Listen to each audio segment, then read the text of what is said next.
As we all know, sin has consequences. It has consequences for the person who sins, and it can even go beyond that.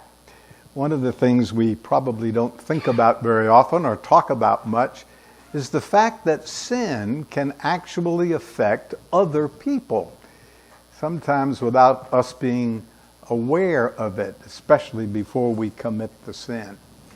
If that's the case, if there are multiple consequences of sin, then let me ask a question. What is the ultimate consequence of sin? Well, we've been going through 1 Samuel, as you know, and we've come to a passage that's, well, I think giving us what could be called the ultimate consequence of sin. So may I invite you to look with me at 1 Samuel chapter 22 as we see sin in its full effects. The passage begins by telling us that David is fleeing from Saul, and he goes and hides in a cave. And verse 1 says, his brothers and all his father's house went with him to this cave. Now, he has just left the country of the Philistines, and he's going now to hide in a cave. What is interesting about this verse is that he doesn't go by himself, he takes his family with him. Now, if you will recall from previous passages, we know that his brothers were members of the army. So perhaps they left Saul's service and they went with David to this cave. That's interesting. Apparently, these people no longer felt safe in Saul's army, or for that matter, anywhere near Saul. So David and his whole family go to this cave. Then it says in verse 2, and everyone who was in distress, everyone who was in debt, everyone who was discontent, gathered to him, so that he became captain over them, and there were about 400 men with him. This is a really interesting twist in the story. As you know, David was very popular at this point, and so a number of people followed him to the cave. But look at the list. They were those who were distressed, those who were in debt, and those who were discontented for one reason or other. So I don't mean to be unkind, but it sounds like all the misfits joined David, and the text says he became captain over this group. Now later in the book we find out that David was successful in being captain of this small group of men. The other thing you might ask is, 400 in one cave? Is that possible? And when I think of a cave, I think of something that's much smaller than would hold 400 people. But in this part of Palestine, there were a number of caves, some of which apparently were large enough to hold this kind of a small community. At any rate, that's what we have going. So then we are told that David, in this cave with his family, decided he needed to protect his family. So he goes to Moab, which is across the Dead Sea, and he takes his family with him. And he gives them to the people in Moab to protect them. Now, frankly, that's not a bad idea. If you're going to go into a dangerous situation, do everything you can to protect the people that are involved. And that is simply what is going on here. Then we are told that they provided for the family, and a prophet came along in verse 5 and said, "Do not stay in this stronghold, but depart. Get out of here. So David, we're told in verse 5, departed, and he left the cave and he went somewhere else. Now, during this time, David composed Psalm 142. So what I want to do is leave 1 Samuel 22 for a second, and I want us to look at Psalm 142.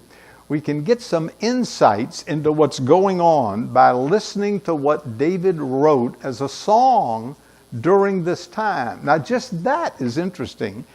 I mean, his life is threatened. His family life is threatened. He's on the run. He's a fugitive from Saul. And he takes time to write a song of all things. That's what the Psalms are. They are sacred songs. Well, let me just briefly review what Psalm 142 says. The superscription says this was a prayer written by David when he was in a cave. Now, there are two different situations when he was in a cave. This may apply to the other one, but since he's in a cave in this situation, let's see what he writes in a cave. Verse 1 said, I cried to the Lord with my voice. With my voice to the Lord I made my supplication. I pour out my complaint before him. I declare before him my trouble. So the first thing that happens in Psalm 142 is David said, I just poured out all of my grief to the Lord. I poured out my complaint, he says. I had declared my trouble before him. Now that is not a bad idea. Jot that down in the back of your brain, put it on the back burner, and when there's a fire going on the front burner, take it off the back burner and use it. That's a good idea. When things are just all going wrong, just pour out your heart to the Lord, which probably means not just describing the situation, but the emotion involved in it. Notice he said, I cried out to the Lord with my voice. So this is a prayer that is out loud, and he uses the word cry to describe it. My voice to the Lord, I made supplication. I poured out. Another expression that seems to indicate his emotion. Then he lists the complaint. When my spirit was overwhelmed within me, pause. You ever felt that way? You ever felt overwhelmed? Maybe I should ask, when was the last time you felt overwhelmed? Probably be more appropriate question. All of us face that. I have faced some situations recently that have nothing to do with me personally, but people I know and love, and just I know several of those situations right now, and you just feel overwhelmed. What do? Well, David said this. Look at the verse. He says, when my spirit was overwhelmed within me, then you know my path in the way which I walk. They have secretly set a snare for me. Look at my right hand and see, for there no one acknowledges me. Refuge has failed me. No one cares for my soul. Now, we've just seen the context of this passage, and that is not exactly true. He had his family with him, at least for a while, before he deposited them in Moab, and he had 400 people. So how can he say, no one cares for my soul? Because that is the way he felt. The Psalms are expressing emotion as well as the circumstances of the situation. And that's the way he felt. But what he is saying here is, look, I'm overwhelmed. I feel like nobody cares, but you know the path I'm taking. You know what I'm going through. That's what he's saying in Psalm 142. Then he expresses this great confidence in the Lord. He said, I cried out to you, O Lord, and said, You are my refuge. Super important statement. Where is he when he wrote this? Well, the superscription tells us he's in a cave. Why is he in the cave? He's taking refuge in the cave. This is very important. He's taking refuge in the cave, but he doesn't think the cave is his refuge. He says, Lord, you are my refuge. He says, my portion in the land of the living. Attend to my cry, for I am brought very low. Deliver me from my persecutors, for you are stronger than I. Bring my soul out of prison, that I may praise your name. The righteous shall surround me, for you shall deal bountifully with me. The latter part of this psalm is simply expressing his confidence that the Lord is going to deliver him from his persecutors. So I think Psalm 142 is an interesting commentary on 1 Samuel 22. 1 Samuel 22 says he's in a cave. He's taking refuge in the cave. But Psalm 142 says, don't go so fast. He isn't trusting that cave. He is trusting the Lord. So there were a few men with him, but he'd been forsaken by everybody. I mean, there were the thousands who followed him. And now he's only got a few hundred left. So when you feel forsaken and desperately needing help, then do what David did. Pour out your heart before the Lord and trust him to deliver you when he does. That's the message of Psalm 142. But now, before we continue in 1 Samuel 22, let me just make an observation. What's going on here? Well, what's really causing all the trouble is Saul. And what's Saul's problem? He's jealous. He's terrified that his son Jonathan is not going to succeed him to the throne, but David is. And by the way, that's what God said would happen. So Saul is bent on eliminating David. He has tried multiple times in multiple ways to kill him. So one of the things I would observe is simply this, that David is become a fugitive because of Saul. And so I would like to suggest that sin has consequences that affect other people. In this case, Saul's sin affected David, his whole family, and 400 other people that have left him. It affected David's brothers, who were at one point a member of Saul's army. And now they have left the army to flee because they're terrified, perhaps, that Saul will take out vengeance on them. So here's the point. Sin has consequences, and sometimes those consequences radically affect other people. Saul's sin made David a fugitive. He's literally running from his life. But, and this is what is important, David did what he could. He hid in a cave. That was rational. That was smart. That was a good idea. But he didn't trust the cave. He went to the cave as a refuge, but he clearly says in Psalm 142, but you, Lord, are my refuge. So here's the lesson that all of us need to learn from David. When you are suffering from the hands of someone else's sin, do what is reasonable, do what is rational, don't do something stupid, but trust the Lord in the process. So I was trying to think of how all of this applies to us. Let me tell you, we live in a dangerous world. Has that occurred to you lately? Yes. Do you watch the news? That's scary. I mean, drive-by shootings for no reason. And people just walk into a business and start smashing things up. Saw on the news recently some guy didn't like what was happening, took out an axe. I mean, what do? Carry pepper spray? I feel like carrying a gun. I don't own one. I'm not recommending it. I'm just saying you do what you can to protect yourself. You at least watch where you're going and look over your shoulder, right? But don't trust the pepper spray. Carry it, use it, but don't trust it. What you're trusting is the Lord. That's what's going on in this passage of Scripture. The pepper spray may work and the pepper spray may not, but you can trust the Lord. That's what David is doing. Now let's go back to 1 Samuel chapter 22. It gets worse.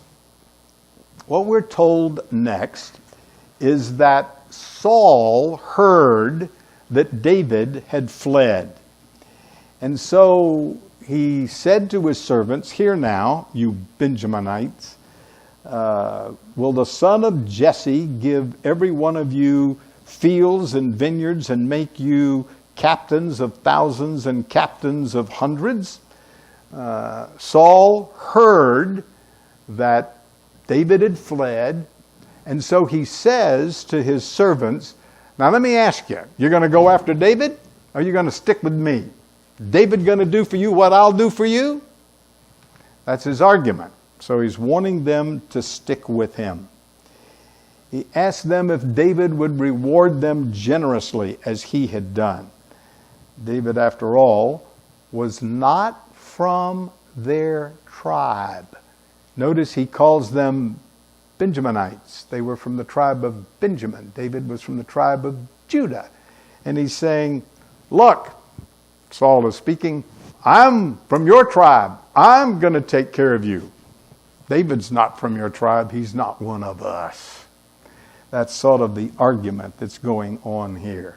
So, what happens next is in verse 8. "All of you have conspired against me, and there is no one who reveals to me that my son has made a covenant with this son of Jesse, and there is not one of you who will is sorrow for me, or reveal to me my son has stirred up my servant against me to lie in wait as it is this day."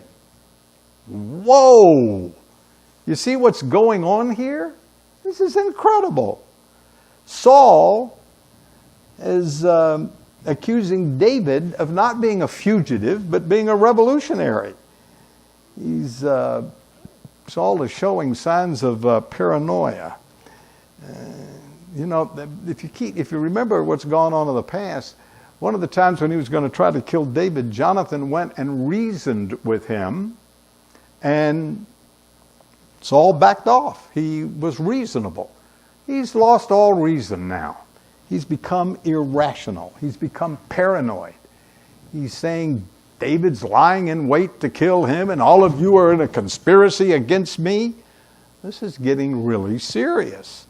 So we're told that Doeg spoke up. Now you might remember, we've seen him before in a previous chapter. Do you remember when David went to the priest and Doeg was there?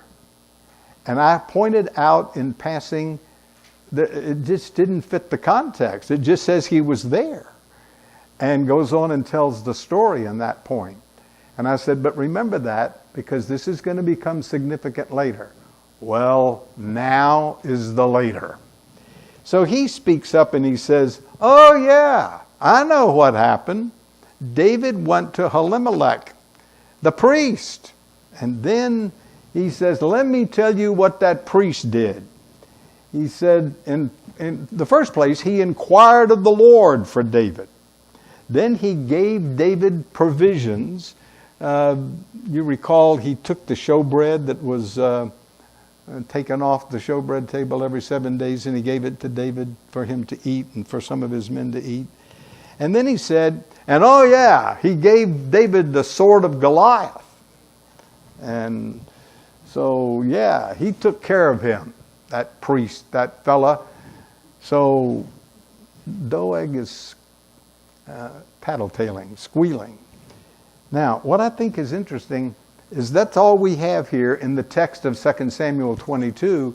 But as I pointed out just a minute ago, in the Psalms, when David wrote about this and specifically mentions this fella, he talks about the fact the fella lied.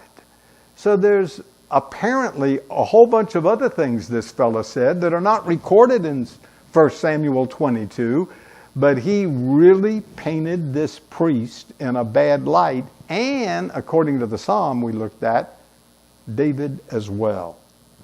So, the king says, get that priest in here. I want him in here. So, the king summons the priest, and the priest shows up. As a matter of fact, it says they all came to the king. So he wants to know, why have you conspired against me? You and the son of Jesse. He keeps referring to David as the son of Jesse. He won't even use his name. He's so disgusted with David.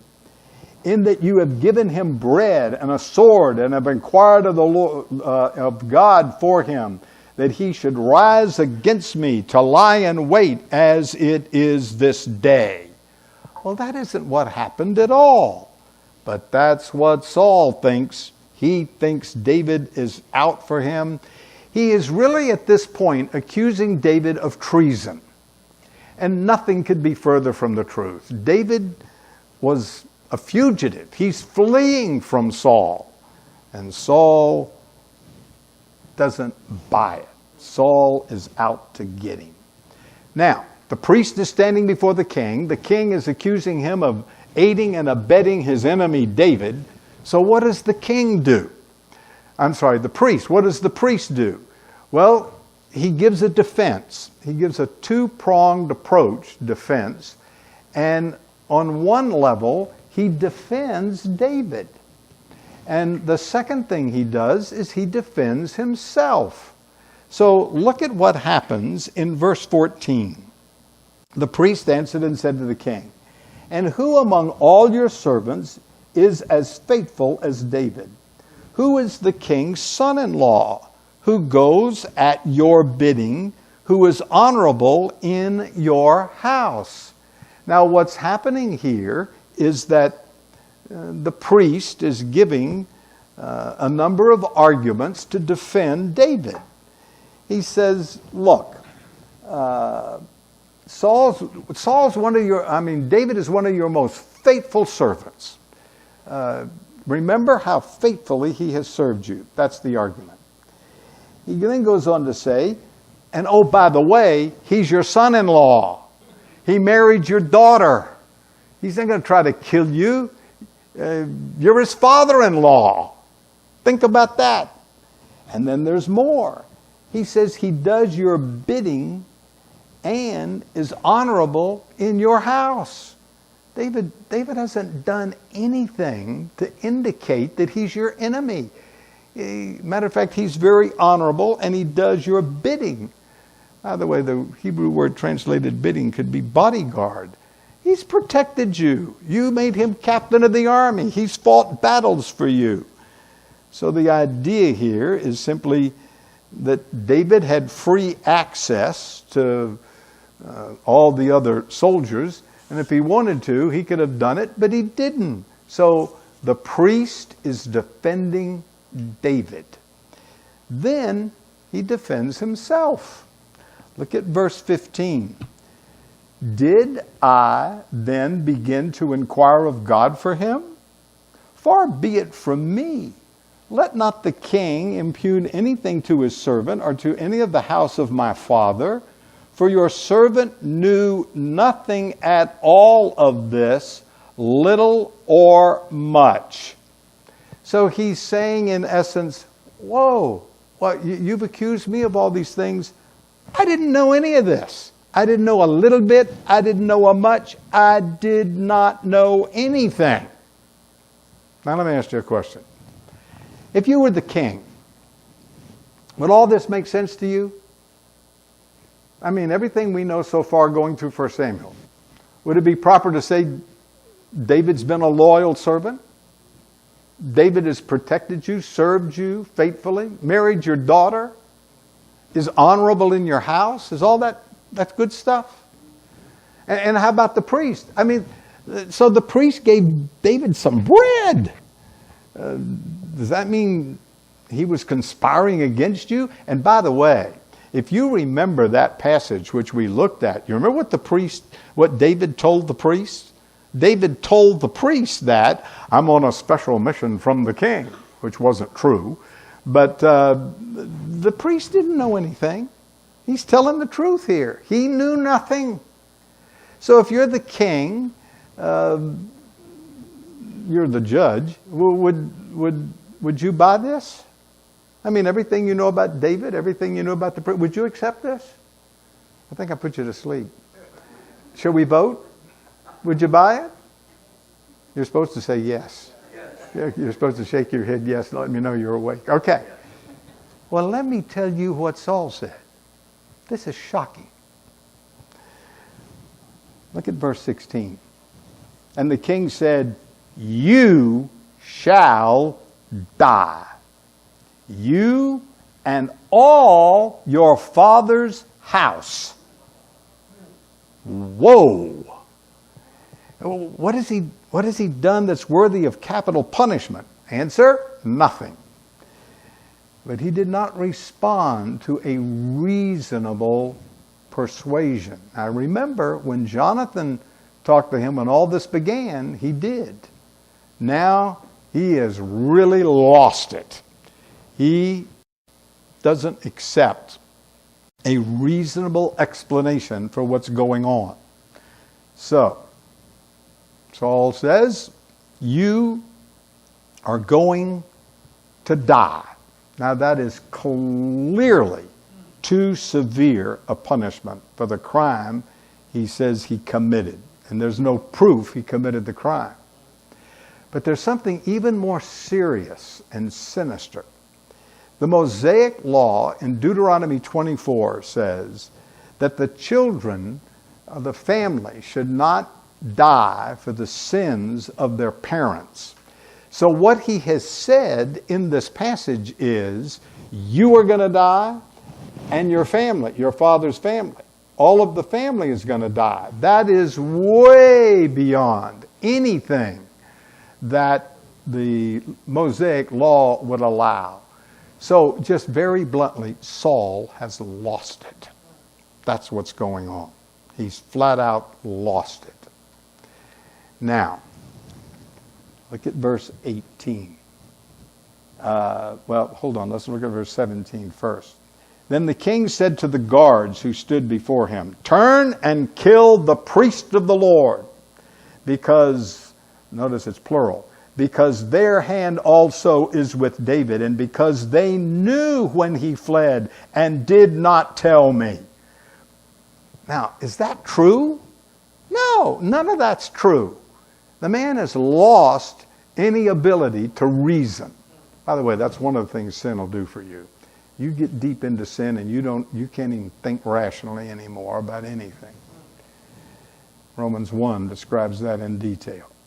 So then he says this.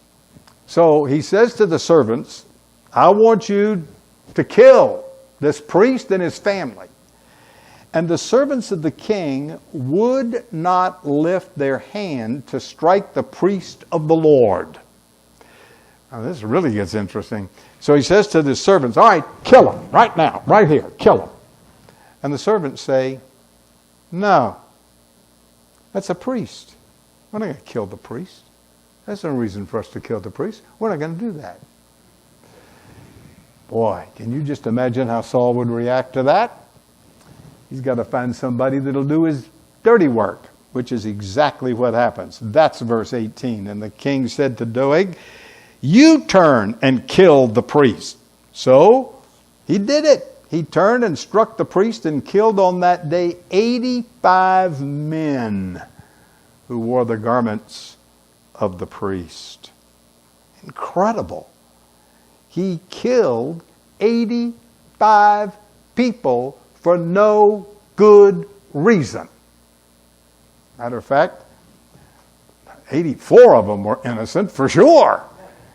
And the evidence in this book is so was the 85th. So, that isn't bad enough. 85 people because this king is paranoid. But there's more. If you read the next verse, it says that he went down to the city of the priest and he struck with the sword, get this, both men, women, children, and nursing infants, oxen, donkeys, and sheep with the edge of the sword. Now, Saul didn't tell him to do that. He went beyond what Saul said. Now, what Saul said was bad enough, but he went beyond that. Goes down to the city of those priests, and he kills the men and women and children. And if that's not bad enough, he kills babies. This is a horrific, horrific story. Now, before I continue, let me pause here for just a second. I entitled this message, The Ultimate Consequence of Sin. And I've pointed out, even before we got to this particular episode, that it had some devastating consequences. It made a fugitive out of David. It displaced David's family. But this is the ultimate. The wages of sin is death. The ultimate consequence of sin can be physical death. Now, you can do that and kill yourself, like becoming an alcoholic and drinking yourself to death. But what is even worse, and the ultimate, is that it affects other people. It can result in the death of other people.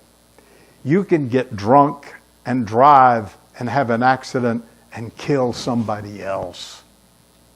And if you read Romans chapter 1, that describes in great detail what happens when people get away from God, the chapter ends by talking about its effects on other people. In this case, the effect on other people was physical death. Now, sin affects the sinner, and sin affects other people, and the ultimate could be physical death. And that's what this story is about. Now, that's not the end of the story. David is still in danger. Saul killed these people, but he's really after David. So what happens next? Well, this is really interesting to me. The rest of this chapter tells us that God sent another prophet along. Interesting. And that prophet said to David, get out of Dodge. Matter of fact, one of the priests escaped and went to David and said, Saul is out to kill you. Get out of this cave. And David responded. But in the first place, he said, I know the date that Doeg, the Edomite, was there, and that he would surely tell Saul, I have caused the death of all the persons of your father's house. So David said to this priest that had escaped, the son of the priest, he said, I am partly responsible for this because I knew when I was deceiving the priest that he was there and that he would go tell Saul. So David admits that he at least had part in all of this. At any rate, he then acknowledges that, which is commendable. Matter of fact, one author says, in one sense, the death of the priest was the result of David's lying and scheming. In another sense, it was the judgment of God upon the house of Eli. But Saul himself must bear the major share of the blame for the massacre since he ordered it. One more verse. David says to this priest who escaped in verse 23, Stay with me. Do not fear, for he who seeks my life seeks your life. But with me, you shall be safe. Now, this is getting ahead of the story. At this point, David just says, sticks with me. But we know from what happens later that this fellow becomes the high priest. And David did protect him. So, interesting little conclusion to this story. In the midst of all this destruction, this devastation, this displacement of people, and physical death, David trusts the Lord, and the end of the story is, and the Lord delivered him, sent him a special message so that he would get out of town. So I think if I were going to sum up this passage, I would simply say that because Saul sinned, he was irrational. People were displaced and people died. But David trusted the Lord, and the Lord delivered him. As I looked at this passage, I thought to myself, there is a sense in which this is illustrating that the ultimate in sin is death. That Saul was the sinner that really caused physical death simply because he was jealous of David. Now I want to camp on that for a minute, and then I want to look at another psalm. Clearly, part of 1 Samuel 22 is that the result of sin is death. Clearly, Saul sinned, people died. One author said, they died spiritually, socially, psychologically, and physically. That's true, isn't it? Sin can kill you psychologically, personally. I mentioned Saul ceased to think rationally. He ceased to be a reasonable person. His jealousy so controlled him, he was willing to slaughter not only the man he thought was guilty, but everybody connected with him. Outrageous. But that's what sin does. Makes you outrageous, irrational. People can die. Matter of fact, that same author I quoted a minute ago said, Saul became increasingly paranoid, isolated from others, hateful toward his supporters as well as his enemies, and guilty of shedding innocent blood. So as you read this chapter, you've got to walk away saying, one of the consequences, one of the result of sin could be physical death. And in the sense, that's the ultimate. But there are other results of sin. And this passage illustrates that. There are social ramifications. As I mentioned, whole people were displaced. David ends up in a cave with all of his family. And then they end up on the other side of the Dead Sea in Moab. Not to mention 400 others who joined him. This sin of Saul impacted a lot of people. Now sometimes our sin affects other people. That's one of the devastating consequences of sin. It started with Adam, and it's been the history of the human race ever since. So sin can have consequences psychologically, and I mean by that personally. It could affect you. It can affect people in your life. And the ultimate is that it can cause physical death. Now I mentioned that when David goes through these experiences, he very often writes a psalm. David started out as a shepherd boy. God said, I'm going to anoint you as king. But he didn't become king at that moment. It took years for him to become king. In the meantime, Saul gets jealous of him, and David ends the second phase of his life. He becomes a fugitive. That period lasted about 10 years. And during those 10 years, David wrote one psalm after another. I've never seen anybody chart and correlate and parallel the passages in 1 Samuel with the Psalms. But I've been aware for many years that that's the case. And just in going through this portion of 1 Samuel, we've seen psalm after psalm that David has written. I don't know how many we've looked at so far, 3 or 4, maybe 5. And there are more that we'll see as we continue through 1 Samuel. So David is constantly writing psalms in the midst of being a fugitive. You understand what's going on here? This is devastating stuff. This is serious stuff. People are dying.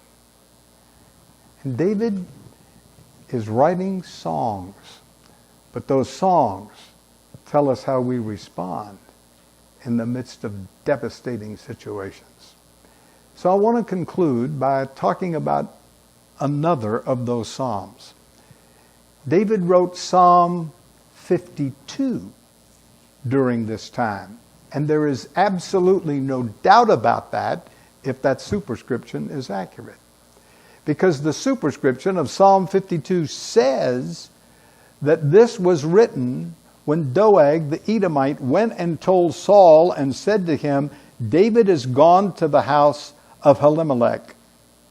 So this psalm is clearly written right in the middle of 1 Samuel 22. Hey, how would you like the backstory? How would you like to be a fly on the wall and know what was going through David's head during this time? I have described this time. Now, what is going on in David's head? Turn to Psalm 52. The first thing he does is he describes this wicked man. He says in verse 1, why do you boast in evil, O mighty man? The goodness of God endures continually. Your tongue devises destruction, like a sharp razor working deceitfully.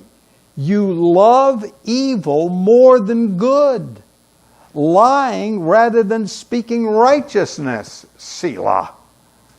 You love all the devouring words, your deceitful tongue. Wow. Now he is clearly speaking about Doeg. And he's saying, you wicked, lying, deceitful, destructive critter. You love evil. So the issue is not the lying lips. The issue is the unloving heart. You don't love the Lord. You love evil. Is that possible?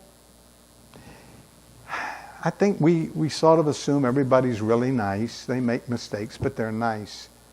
There are evil people in the world. Do you believe that? There are some people who love evil. I got Bible on that. Psalm 52. They love it. And David got blindsided by it.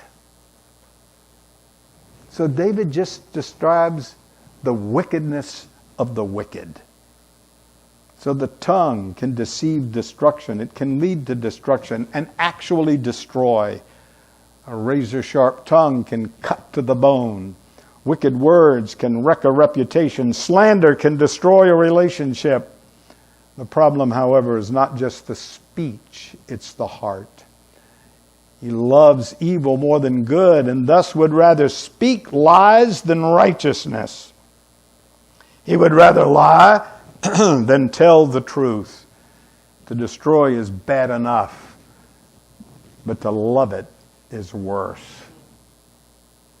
What David does next in Psalm 52 is really interesting. He talks about the fact that these kind of wicked people are going to be destroyed. So he starts out describing the wicked man, and then he talks about the destruction of this wicked man. Look at verse 5. God shall likewise destroy you forever. He shall take you away and pluck you out of your dwelling place and uproot from the land of the living. Selah.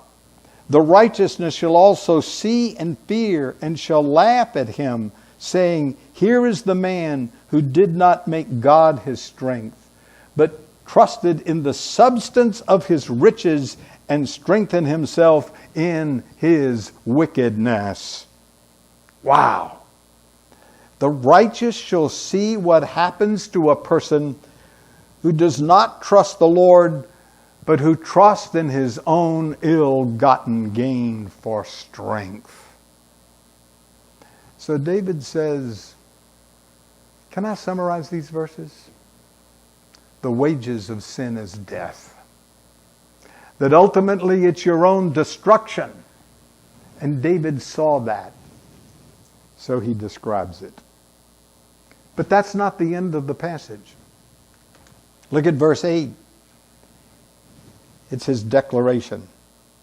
But I am like a green olive tree in the house of God. I trust in the mercy of God forever and ever. I will praise you forever because you have done it. And in the presence of your saints, I will wait on your name, for it is good. So in this passage, in contrast to the wicked who trusted their riches and ended up with nothing, David said he's like a green olive tree in the house of God, which is a figure of prosperity and longevity. Olive trees live a long time. In one of my trips to Israel, we got to the Garden of Gethsemane, and there are olive trees in the Garden of Gethsemane. And one guide said, these are either the original that were here when Jesus was here, or they are descendants of the trees. I was stunned. I don't know how true that is, but this I do know. Olive trees live a long time. So David says, let me tell you, these wicked people, they're in the process of self-destruction. But the righteous, they're going to prosper and they're going to live a long time. They're not going to self-destruct. So the olive trees can live at least hundreds of years and maybe longer. And contrasted to the uprooted enemy, David is stable and he's flourishing. So he makes a number of declarations. I trust in the mercy of God forever, verse 8, rather than trusting in riches. He declares that he will trust the grace of God and that he will praise God forever for what he's done by his grace. By his grace, God has contrasted David with the wicked, and he's made him stable and prosperous. David declares, in the presence of your saints, I will wait on your name, for it is good. David will wait on the Lord to deal with his enemies, and he's confident in the character and grace of God that he will do it. Wow. So here's the picture. Let me put it all together. David is in the midst of a destructive, deceitful, wicked world. He's a fugitive. He's running for his life. And Saul is killing people to get at David. And David says, you know what? The Lord will take care of the wicked. And the Lord will take care of me. Because I'm going to trust the Lord. So the bottom line of this gruesome story is in the midst of destruction and the ultimate result of sin, which is death. Trust the Lord. Trust the Lord. And He will deliver you. Let's pray. Father, thank you. Thank you for your grace that gives us wisdom to know what to do that is reasonable, and yet not to trust those things we reasonably think are the solution, but to trust you, to depend wholly on you. Lord, impress this upon our soul. In Jesus' name, amen.